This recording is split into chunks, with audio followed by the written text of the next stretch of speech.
Actually, I'm speaking despite the fact that I'm in the Socialist Workers' Party, because I went to the Teachers' Union meeting last night, the National Union of Teachers, of which I'm on the committee, and I am speaking on behalf of Kirklees National Union of Teachers, and I'm pretty well the only speaker here who's bringing genuinely good news, and that is that something like between 100,000 and 200,000 teachers are going to be on strike in favour of the demands that we're making today. They'll be on strike next Wednesday, and they do need our support. There'll be many schools closed all over the country, including in Huddersfield, and there'll be picket lines in some of the schools. There'll be a picket line at my old school, Honley High School. There'll almost certainly be a picket line at Huddersfield New College, and they want support.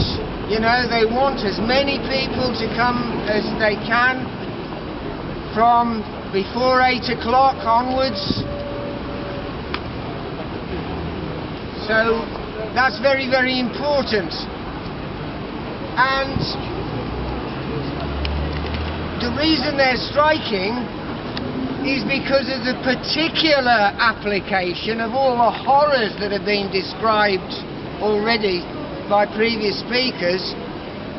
Those things are happening in schools as well.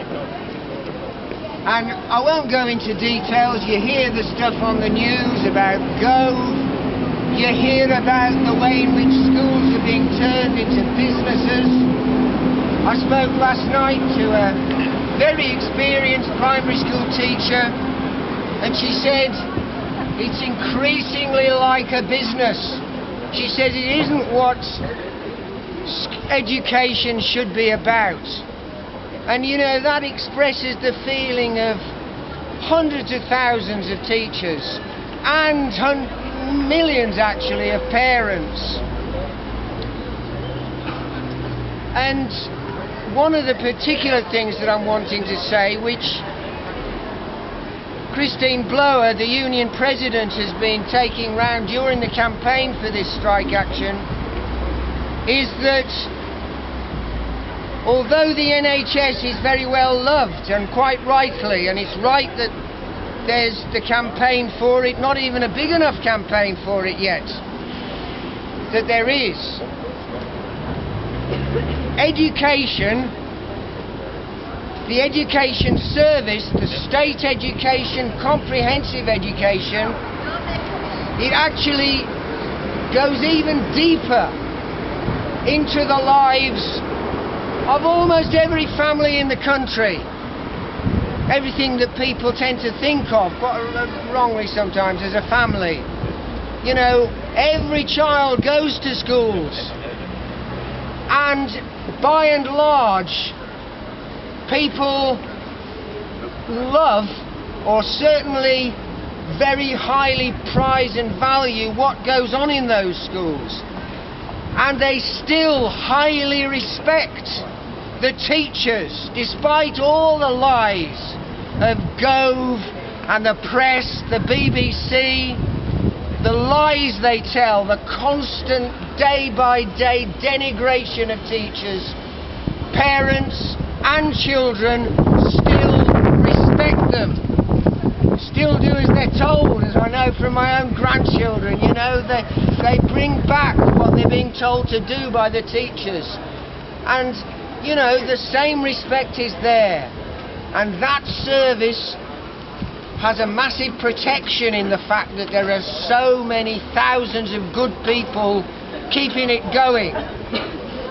But it's being battered and battered, and it's being undermined by private business, globalised private businesses, absolute parasites wanting to steal and using the government's help to steal the assets of those services. That's what they're doing, there's no other word for it, and they're getting away with it still. Next week's strike is not enough, we recognise that, but it is a very powerful start, potentially. And even the meeting last night, which was ordinary teachers, no other SWP members there apart from me, they passed a motion, not put by me, by another teacher, just spontaneously actually out of the meeting, that this isn't good enough. We've got to, it's great that it's happening, we congratulate them, that was part of the motion, but we want more. We want a stepping up, an escalation, because we recognise that the threats to our service are so massive that you've absolutely got to have action on a much more continuous and widespread scale. Thanks very much.